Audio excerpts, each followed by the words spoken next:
La gracia, la paz, la misericordia de nuestro Señor y Salvador Jesucristo sea con cada uno de los presentes. Es para mí una bendición muy grande el que en esta tarde se me dé el privilegio de poder compartir el mensaje de la palabra de Dios a nuestros corazones. Estoy consciente que conforme el tiempo siga pasando, llegará el día en que este cuerpo, si Dios le sigue prestando vida, ya no tendrá la fuerza o la misma fuerza que el día de hoy para poder expresar la palabra. Mas hoy que lo puedo hacer, vuelvo a decir, es para mí un honor, una grande bendición. Y le he estado pidiendo mucho al Señor Jesucristo que me ayudara a compartir este mensaje. Y ya que estoy aquí frente a vosotros, no puedo hacer otra cosa sino exaltar a aquel que nos da la vida, a aquel que nos da el privilegio de ser hechos hijos de Dios, a aquel que dejó promesa y dice, y todavía no sabemos lo que seremos, pero llegará el día que seremos semejantes al Señor Jesucristo. Y yo lo creo. ¿Y usted? Vamos a abrir nuestras Biblias en el pasaje escritural que se encuentra en el capítulo 6 del profeta Isaías, versículo 1 hasta el versículo 8, lectura alternada. ¿Lo tienen? Bueno, entonces, así como contestaron amén, así vamos a darle lectura. Es palabra de Dios y lo hacemos con mucho gozo. Dice el versículo 1: en el año que murió el rey Usías, vi yo al Señor sentado sobre un trono alto y sublime, y sus faldas henchían el templo. Encima de él estaban serafines, cada uno tenía 6 alas, con 2 cubrían sus rostros, y con 2 cubrían sus pies, y con 2 volaban. Y el uno al otro daba voces diciendo: Santo, Santo, Jehová de los ejércitos, toda la tierra está llena de su gloria.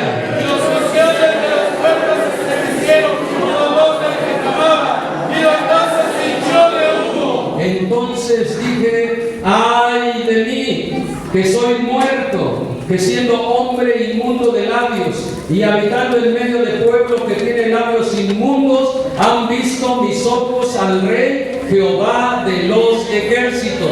Y voló hacia uno de los serafines, teniendo en su mano un tablón encendido, tomado del altar con unas tenazas. Y tocando con él sobre mi boca, dijo: he aquí que esto tocó tus labios, y es quitada tu culpa y limpio tu pecado. Después de la voz del Señor, que decía: aquel que cree, que aquí no será. Entonces respondí yo: heme aquí, envíame a mí. Gloria a nuestro Señor Jesucristo. Heme aquí.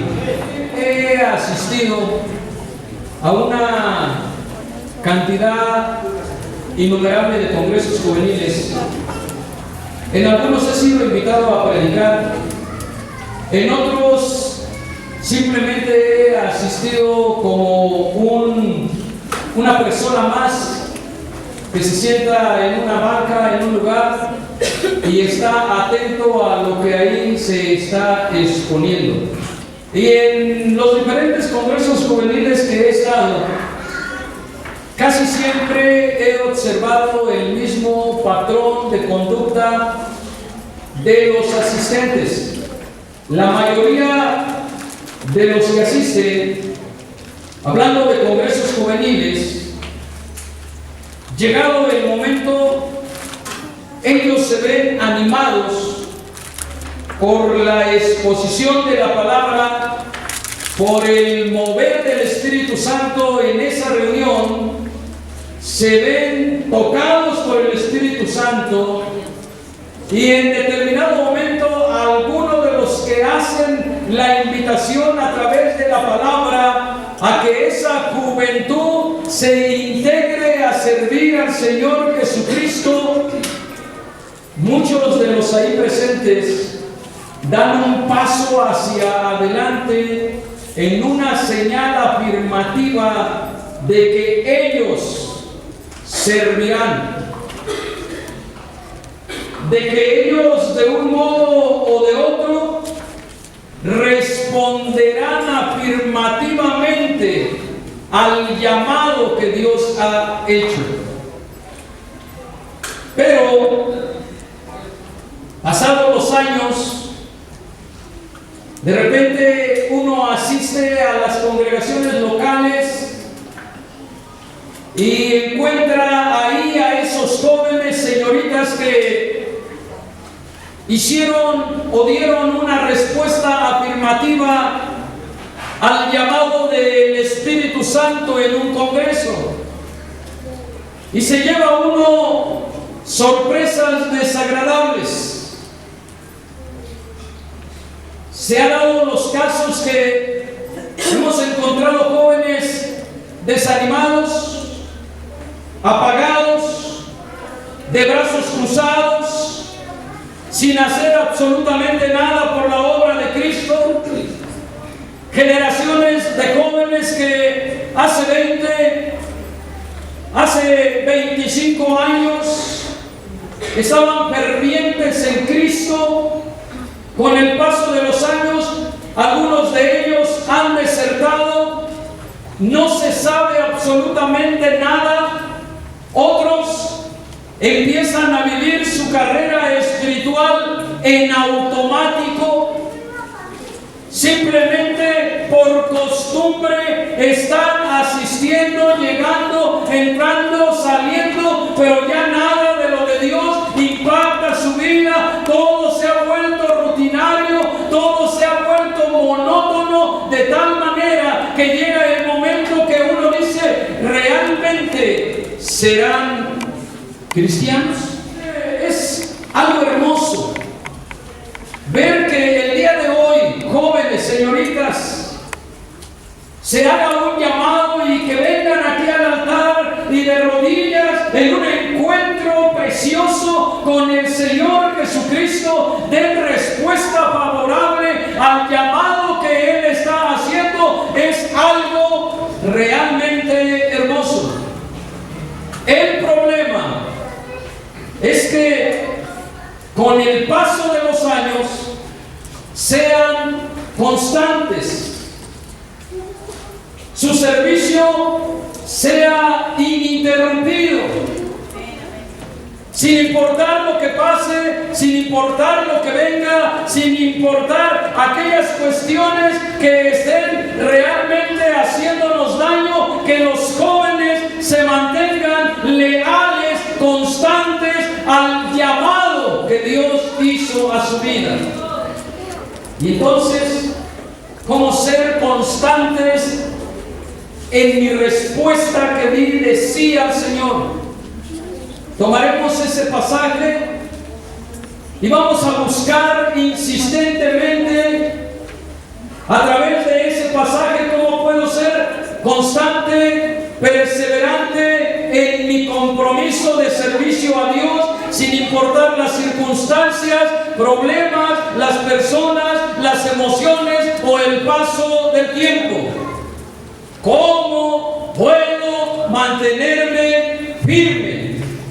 Lo que el Espíritu Santo nos quiere mostrar para que un cristiano, una cristiana, un joven, una joven tenga la iniciativa de decirme aquí, envíame a mí, y persevere en esa iniciativa, debe de pasar por una experiencia similar a la que tuvo Isaías. Digo similar, no igual. Digo parecida, no exacta a la que pasó Isaías. Lo primero que vamos a hacer es ver la visión de Isaías. Tiene el objetivo la suprema exaltación de Dios, su soberanía y lo misericordioso y lleno de gracia que es Él. ¿Se le olvidará esto? Espero que no. En el año que murió el rey Usías, vi yo al Señor sentado sobre un trono alto y sublime, y sus faldas henchían o llenaban el templo. Empiece a visualizar. Dios está sentado en un trono alto y sublime. ¿Qué quiere decir? Dios, en su inmensidad, no hay nadie en todo el universo que tenga más poder y más autoridad que nuestro Dios. Por eso está en el trono alto y sublime. Isaías tiene el privilegio de contemplar a Dios, al Rey Celestial, en su inmensa majestuosidad, sentado en el trono más glorioso, colocado dicho trono en el lugar más santo en todo el universo. Es lo primero que observo. Y dice que las faldas, hablando de Dios, llenaban el templo. Este detalle transmite lo maravillado que está Isaías. Ve el trono, ve al que está sentado en el trono. Esto cautiva completamente el corazón de Isaías. Está en presencia de Jehová, está en presencia del esplendor y la majestad de nuestro Dios, está frente a la realeza total de todo el universo.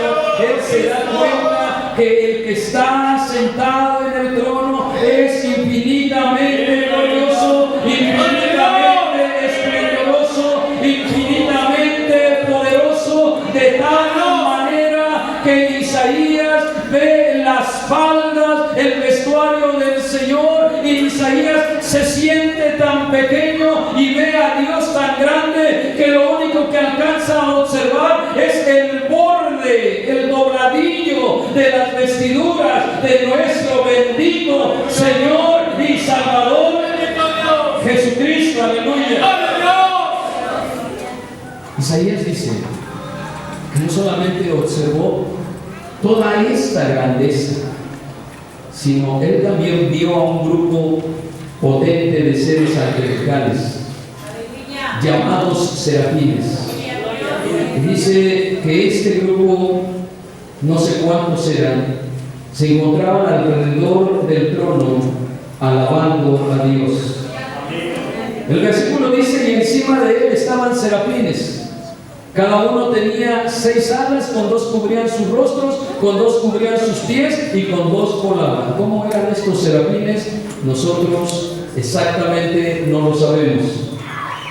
Este es el único lugar de la Biblia donde aparecen los serafines. Sin embargo, la palabra serafín es una palabra hebrea transliterada, o sea, traducida al español tal como suena en el lenguaje original. Y la mayor parte de los eruditos cree que la palabra serafín significa los que arden. Con este significado comprendemos que se trata de seres impresionantes.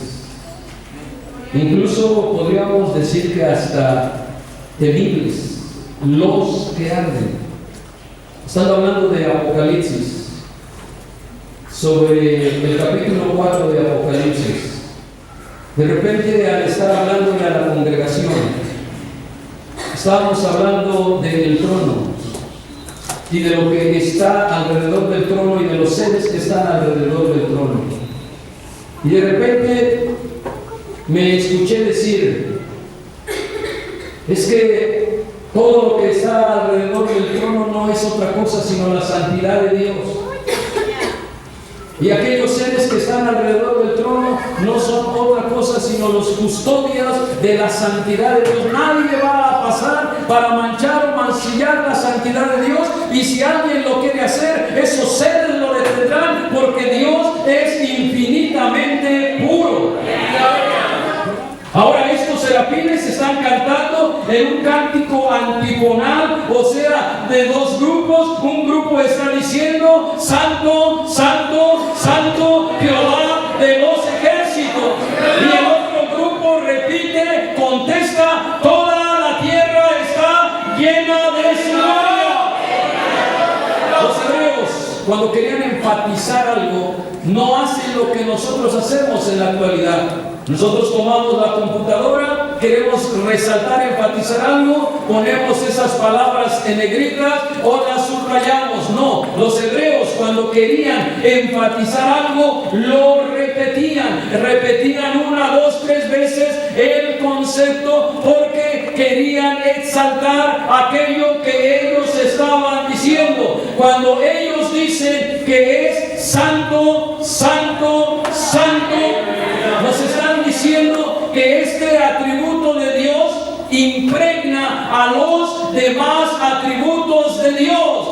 Este atributo de santidad hace que su omnipotencia sea santa, que su eternidad sea santa, que su sabiduría sea santa. Por eso ponen por alto este atributo, porque aunque Dios es amor, en la Biblia no encontramos que se diga Dios es amor, amor, amor. Pero si se dice Dios es santo, santo, santo, su santidad es perfecta, de tal manera que todas las demás cualidades que hacen que Dios sea Dios, esas cualidades se ven impregnadas por la bendita santidad del que está en medio de nosotros en ese día.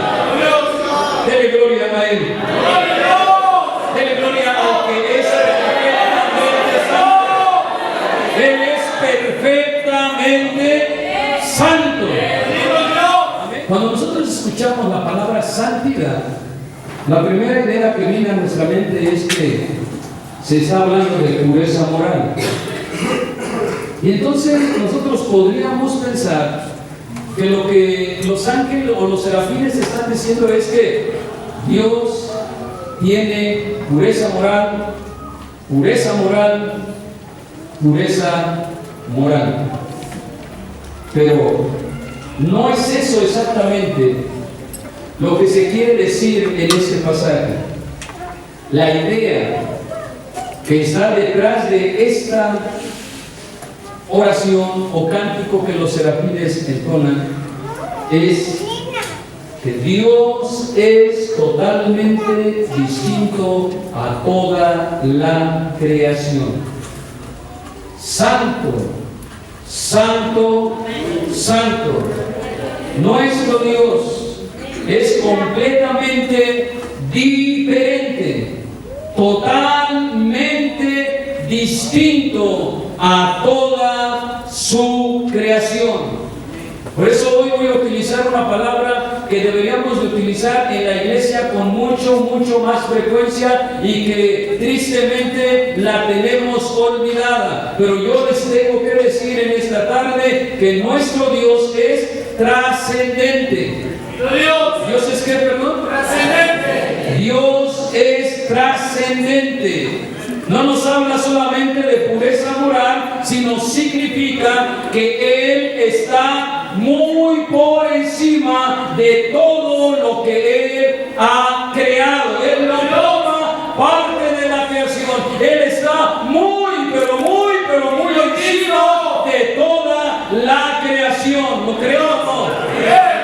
Muchas personas ven a Dios como su cuate. Muchas personas ven a Dios como su camarada.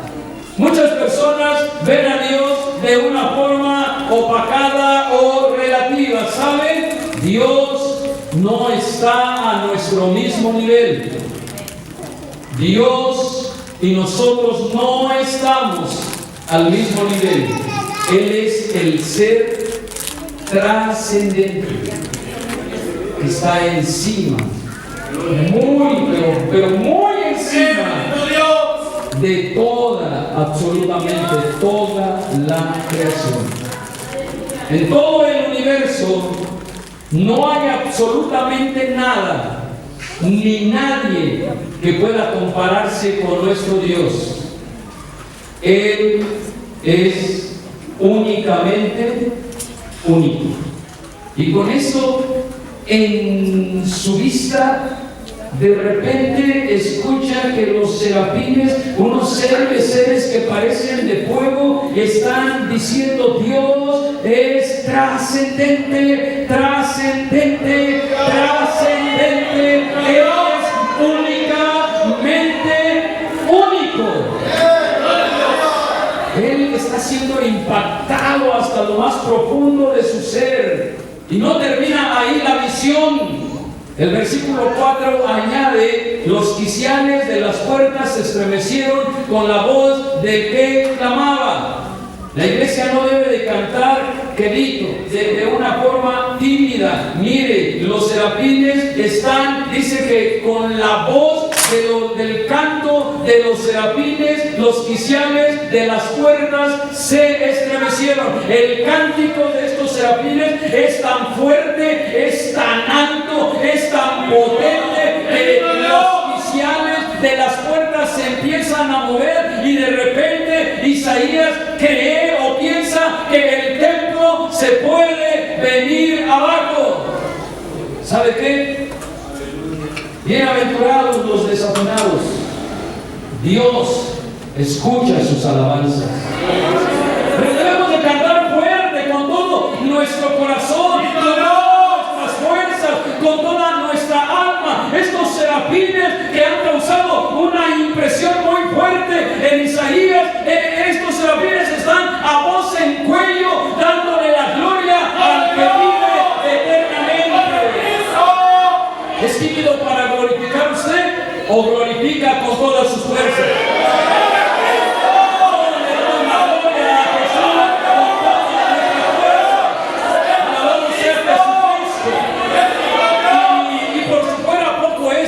El texto dice que toda la casa se llenó de humo. Por favor, hermanos, pónganse en el lugar de Isaías. Ya pasó una cosa, ya pasó otra cosa, ya cantaron los serafines, ya el templo se estremece, y ahora de repente el templo se llena de humo. Es el humo del incienso que se solía usar en el templo en el momento de los sacrificios. Todo esto ha causado un impacto tremendo en Isaías. ¿Cómo reacciona? Ya vimos la visión. ¿Cuál fue la reacción de Isaías? Versículo 5. Entonces dije: ay de mí, que soy muerto. Ay de mí, que soy deshecho. Ay de mí, que hoy seré destruido, siendo hombre inmundo de labios y habitando en medio de pueblo que tiene labios inmundos. Han visto mis ojos al Rey, Jehová de los ejércitos. Si ustedes nos hubieran puesto a estudiar antes de venir a este congreso el libro del profeta Isaías, ustedes hubieran encontrado que en los primeros 5 capítulos de este libro, Isaías es un hombre que declara juicio en contra de la nación de Israel. Encontramos que dice: ay del impío, ay de los que se levantan de mañana para seguir la embriaguez, ay de los que a lo malo dicen bueno y a lo bueno malo. Isaías, antes de tener esa visión, estuvo siempre señalando el pecado del pueblo. Ay de ti, ay de este, ay de aquel, ay de este otro. Pero ahora, ante la visión, ante el cuadro que él ha tenido delante de sus ojos, ahora que él ha visto la majestuosa santidad de Dios, ahora él clama espantado, y ya no dice ay de aquel, ay de este otro, sino ahora él dice: ay de mí, ay de mí.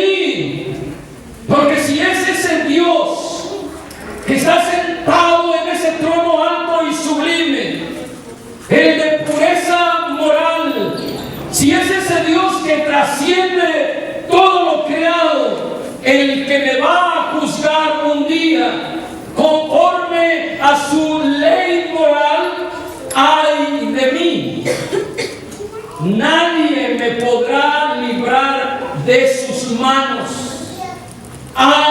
de mí. Cuando Isaías y cuando los hombres realmente tienen una visión breve de la gloria de Dios, lo primero que salta frente a su cara es su pecado, no su supuesta justicia, no sus atributos, no sus cualidades, porque estamos delante de el Dios vivo y verdadero. Isaías se siente deshecho, se da cuenta cuán pequeño es y cuán grande es Dios.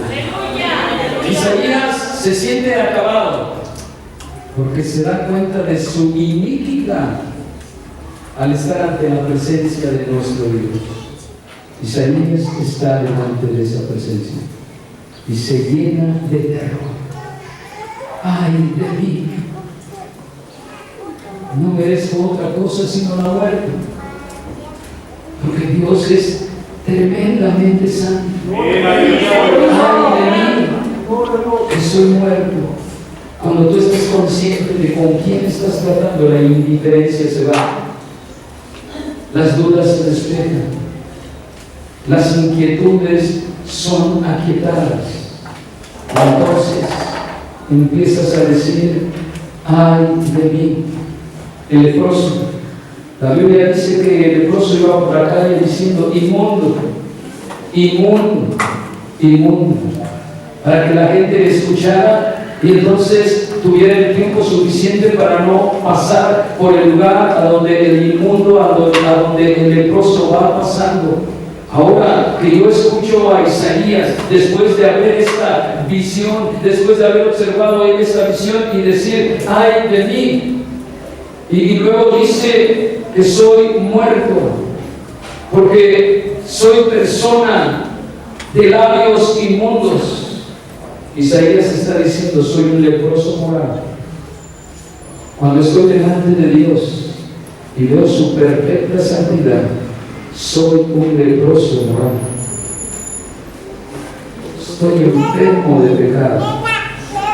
No hay ni siquiera una partícula pequeña en mí que me pueda ayudar para estar de pie delante del único Dios santo. Ay de mí, que soy muerto.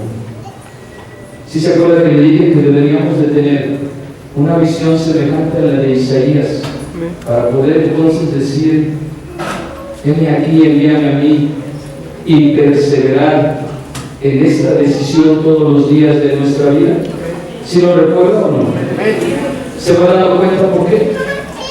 Ya no es mi Dios chiquito, ya no es mi Jesucito, es Dios. Es Dios en toda la extensión de la palabra, en su grandeza.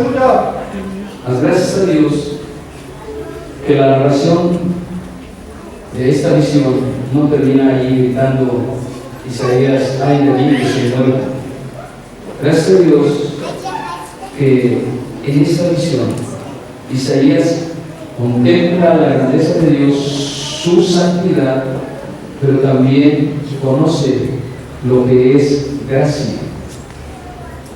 Dice el versículo 6: y voló hacia mí uno de los serafines, teniendo en su mano un carbón encendido, tomado del altar con unas tenazas, y tocando con él sobre mi boca, dijo: he aquí que esto tocó tus labios, y es quitada tu culpa y limpio tu pecado.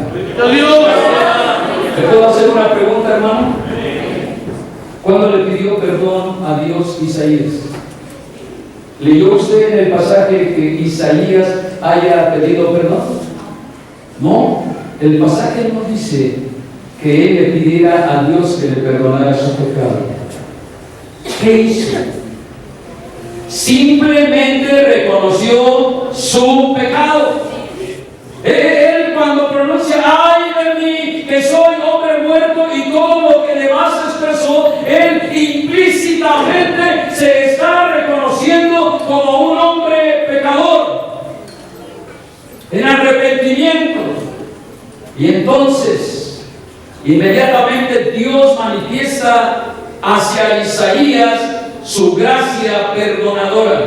Bendito Dios. Cuando Dios abre tus ojos, señorita, cuando Dios abre tus ojos para que veas cuán santo Él es y cuán pecadores somos nosotros, escucha bien, Él no lo hace para destruirnos, Él lo hace para darnos vida. Bendito Dios. Que alguien le dé la gloria a Cristo.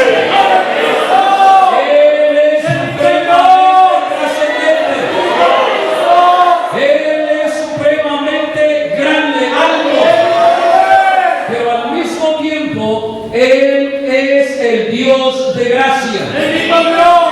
Él se acerca a nosotros con la disposición de perdonarnos.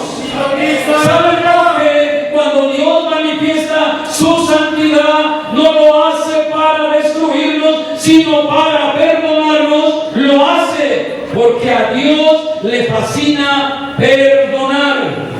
Dios se deleita en perdonar. El gozo de Dios es perdonar a los pecadores. Gracias a Dios porque Él me ha perdonado.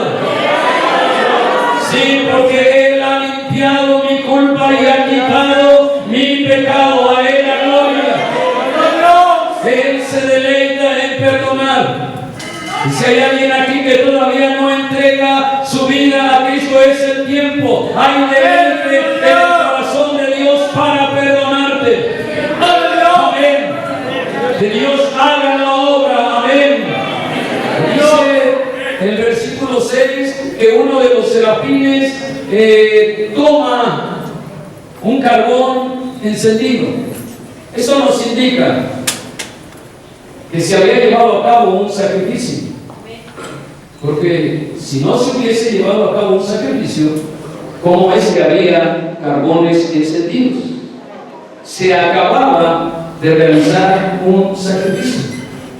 Y ese sacrificio que le tocó observar a Isaías es la representación anticipada del gran sacrificio de nuestro Señor Jesucristo en la cruz del Calvario, lavando nuestras vestiduras y vistiéndonos de su justicia por amor de su bendito nombre. Aleluya. Al que no conoció pecado, hizo el pecado por nosotros, para que nosotros fuésemos hechos justicia de Dios en él.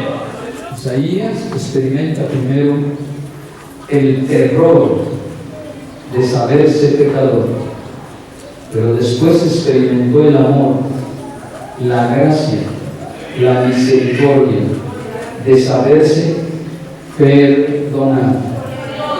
¿Qué pasa después? Dos pasos se han dado. ¿Qué pasa después? Después oí la voz del Señor que decía: ¿a quién enviaré? ¿Y quién nos irá? Entonces respondí yo: heme aquí, envíame a mí.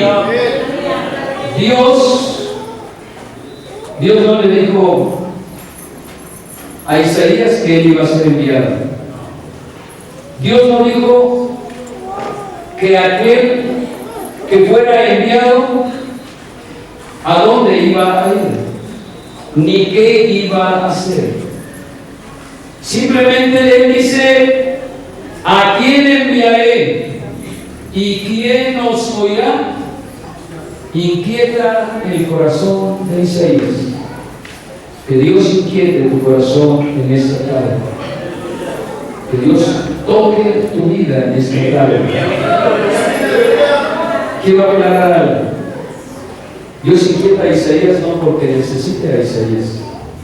Dios no nos necesita a nosotros. Dios puede hacer su obra aún sin nosotros. Pero es tan bueno y su gracia es tan infinita que nos da el enorme privilegio de que nosotros le podamos servir. Isaías, en una forma rápida y espontánea, dice: heme aquí, envíame a mí. Es increíble. Si a mí me hubieran enviado, yo le hubiera dicho: ¿a dónde y a hacer qué? De menos eso hubiera preguntado. Él no preguntó nada. Cuando él escucha la voz de Dios, simplemente le dio un cheque en blanco, firmado en el cárcel. Señor, lo que sea que tú escribas en este cheque, yo me comprometo a hacerlo. Aunque en este momento no tenga ni siquiera la menor idea de lo que tú vas a anotar ahí, ¿a quién enviaré? Señor, envíame a mí, aunque yo no sé a qué vaya, ni qué tenga que hacer, ni a dónde tenga que ir, pero quiero que sepas, oh Señor, que estoy dispuesto a hacer lo que tú me digas. ¿Qué fue lo que motivó a Isaías? A darle al Señor una hoja en blanco y decir: lo que tú anotes, yo lo hago. ¿Quién me da la respuesta? ¿Sí, hermano? Que le perdonó sus pecados. Dice el hermano que le perdonó sus pecados. Pero antes de perdonar sus pecados, ¿qué había pasado? Vio la majestad de Dios, vio la grandeza de Dios, vio la santidad de Dios, vio la perfección de Dios. Y después recibió la gracia. Entonces, amados hermanos, nosotros no es que tengamos o debamos de tener la misma visión de Isaías, no, pero sí debemos de darnos cuenta que Dios es perfecto. No hay imperfección alguna en Él. ¿Qué hubiera pasado si el Señor le hubiera hablado a Isaías antes de mostrarle la visión de su santidad? Piense usted un poquito. Probablemente Isaías era lo mejorcito que había en el pueblo. ¿Qué hubiera hecho Isaías cuando hubiera escuchado: ¿a quién enviaré y quién nos irá? Probablemente Isaías hubiera agarrado su ropa, se hubiera ajustado bien su corbata. Ay, Señor, hasta la pregunta sobra, hombre. ¿Cómo que a quién vas a enviar? Pues, ¿qué acaso hay alguien mejor en el pueblo que yo? No, yo mismo he estado corrigiéndoles y ahora preguntas que a quién vas a enviar. Pues no hay otro, soy yo. Ay, ¿qué preguntas?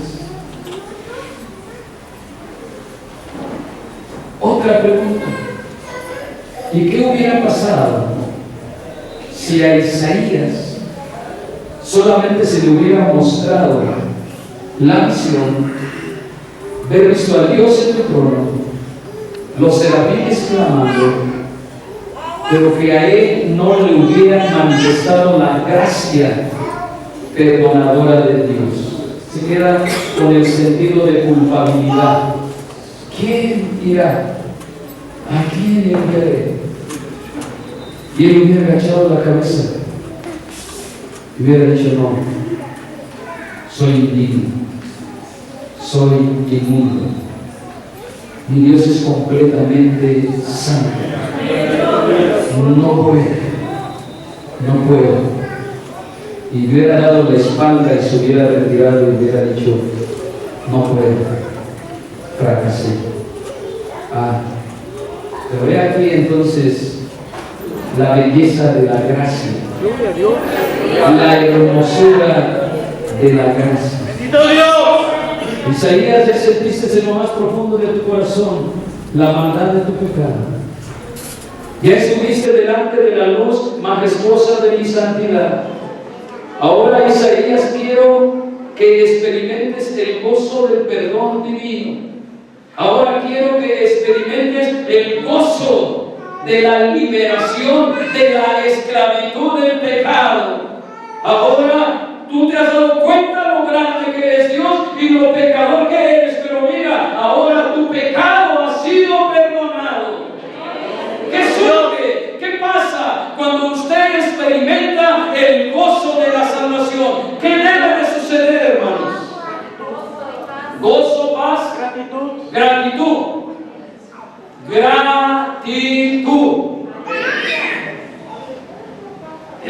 santo, yo soy pecador. Él me ha perdonado, Él me ha liberado. Gracias. Gracias, Señor, gracias. Gracias, Padre.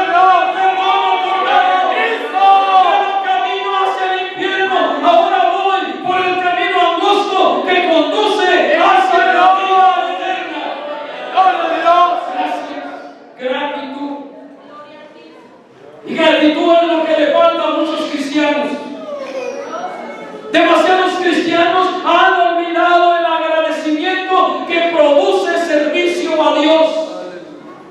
Sí, ya soy perdonado. Pero comparado con el hermano tal, pues a mí me perdonaron un poquito, pero ese era bien pecador. No, ese es el que debe de estar agradecido, yo no. Pero quiero contarles una historia. La historia de un fariseo que invitó al Señor Jesús a su casa. Ese fariseo se llamaba Simón. Y estando el Señor Jesús en la casa de Simón, llegó una mujer pecadora, probablemente una prostituta. Y cuando supo que Jesús estaba a la mesa en la casa del fariseo, esta mujer trajo un frasco de alabastro con perfume. Y estando detrás de él, comenzó llorando a regar con sus lágrimas los pies de Jesús y los limpiaba con sus cabellos y besaba los pies del bendito Maestro. Dios los ungía con el perfume. Pero ahí está el fariseo Simón. Este hombre que va a ser profeta. Si este fuera profeta, sabría qué mujer le está tocando y que es una pecadora. Me parece que este fariseo se sentía demasiado justo y más comparado con la mujer que le estaba tocando los pies del divino Maestro. Mas le veo al Señor Jesús echándole su brazo encima de los hombros de Simón. Simón, a ver, Simón, te voy a contar una historia, Simón. Había un hombre que tenía dos que le debían. Uno le debía 500 denarios y el otro 50. Y ninguno de los dos le podía pagar, Simón. Por tanto, decidió perdonar a los dos. Simón, dime, ¿cuál piensas tú que amó más? Simón dice, pienso que al que se le perdonó más. Jesús le dice rectamente a su juzgado, al que se le perdona mucho, amará mucho. Y esta mujer sabía a conciencia que el perdón que se le había otorgado era sumamente abundante. Hermanos, no les estamos diciendo que para amar mucho hay que pecar mucho. No. Lo que se está diciendo aquí es que hay gente como Simón que no está consciente de su pecado y que se compara con otras personas, y comparado con otras personas, entonces se siente más santo que aquellas personas. Si yo comparo mi santidad con la santidad de un gato, claro que mi santidad es más grande que la santidad del gato. Pero si yo comparo mi supuesta santidad con la santidad de Dios, me daré cuenta que la santidad de Dios es infinita y mucho más grande. Entonces no se trata de amar, de pecar poco o de pecar mucho, sino se trata de estar consciente que somos pecadores y que hemos sido perdonados. Perdonados para amar mucho. Amén. Hagamos un ejercicio en esta hora. Cierre sus ojos. Usted tiene una deuda con Dios por todo lo que ha pecado. Póngale un monto en dinero. ¿Cuánto le debe a Dios? ¿100 pesos? ¿Quién le debe a Dios 100 pesos? De acuerdo a lo que ha pecado. ¿100 pesos? ¿500? ¿1000? ¿Cuánto le debe a Dios? ¿Dijo una mentira hoy? ¿Pensó mal en su mente? ¿Pronunció una mala palabra? ¿Mintió, robó, etcétera, etcétera? ¿Cuánto le debe a Dios? ¿A cuánto asciende su deuda? ¿A cuánto? ¿Cuánto le debe a Dios? Que no me pregunten a mí, porque ni aunque asaltara un banco el día viernes a la 1 de la tarde, ni aún así tendría dinero para pagarlo. Ahora, ¿cuánto le debes a Dios? Ahora da la vuelta y date cuenta que estás al pie de la cruz de Jesucristo. Pásale tu deuda. ¿Cuánto le debes a Dios? Pásale tu deuda. Quizás tu deuda asciende a millones de dólares. Pásale tu deuda. Velo ahí en la cruz del Calvario, agonizando, muriendo, derramando su sangre. Pásale tu deuda y escucha que Él dice: consumado es. Hemos sido perdonados, sin importar la cantidad, sin importar la deuda, sin importar cuántos pecados. Hemos sido perdonados. ¿Qué sucede después? Ahora quiero verte al pie de la cruz, de rodillas dando gracias. Gracias por todas las veces que me vi. Gracias por todas las veces que vociferé. Gracias porque me has perdonado. Gracias porque cuando fui, entré, hice y deshice y tú me has perdonado. Gracias. Gracias porque cuando fui, etcétera. Gracias. Y después de estar ahí al pie de la cruz, ahora escuchas a los ángeles decir: ¿por qué buscan a Jesús entre los muertos? Ya no están aquí. Él ha resucitado. ¿Qué haces? ¿Te regresas a tu iglesia, te sientas y te cruzas de brazos? ¿Qué haces? ¿Qué haces? Haces promesas y dices: heme aquí, yo iré, y después del paso del tiempo se te olvida todo. No. Tu agradecimiento es grande. Pueden seguir murmurando de ti, pueden seguir levantando falsos en las redes sociales, pueden seguir atacándote, pueden seguir murmurando. Hagan lo que hagan, Jesucristo me ha perdonado. Ahora te dije: heme aquí, envíame a mí, y voy a perseverar, y voy a caminar, y voy a ser constante sin importar lo que pase. ¡Habla Dios! Una visión de Dios que te haga ver tu culpabilidad, la gracia que Dios te ha dado y el agradecimiento que en ti debe de haber. Y te levantarás y le dirás: Cristo, heme aquí, heme aquí, sin importar a dónde, con quién, cómo, heme aquí. Dice la palabra: porque el amor de Cristo nos constriñe, pensando esto, que si uno murió por todos, luego todos son muertos, y por todos murió, para que los que viven ya no vivan para sí, mas para aquel que murió y resucitó por ellos. Que ya no vivamos para nosotros mismos, sino que vivamos para Jesucristo, que murió y resucitó por cada uno de nosotros. ¡Cristo!